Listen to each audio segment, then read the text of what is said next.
So hello everyone, তোমরা সবাই কেমন আছো? আশা করছি ভালো আছো, সুস্থ আছো। আমি চলে আসলাম নতুন একটা দিনে, নতুন একটা ব্লগে। তোমাদের সবাইকে অনেক অনেক ওয়েলকাম, অনেক অনেক ভালোবাসা।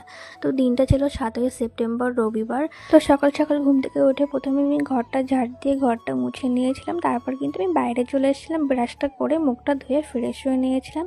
আর রাত্রেবেলা কিছু ড্রাই ফ্রুট ভিজিয়ে রেখেছিলাম, তো সেই মতো সেটাই খেয়ে নিলাম।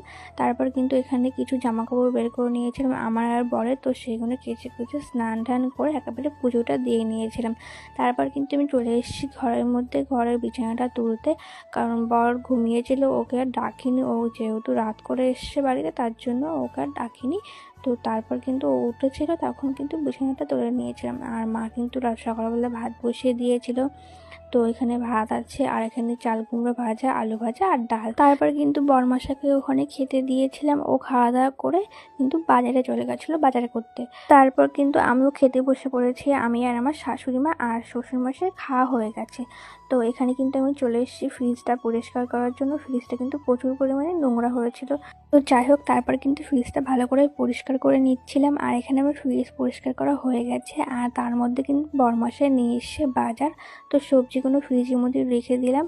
আর এখানে 2 রকমের মাছ নিয়ে এসেছিলো, ইলিশ মাছ আর তেলাপিয়া মাছ, আর একটা কাকা পুঁটি মাছ দিয়ে গেছিলো। আর এখানে মাংস নিয়ে এসেছিলো, কয়লার মাংস। আর তারপর কিন্তু আমি চলে এসেছিলাম রান্নাঘরে। আর বরমাসায় কিন্তু এখানে পাঁপড় ভাজছিল।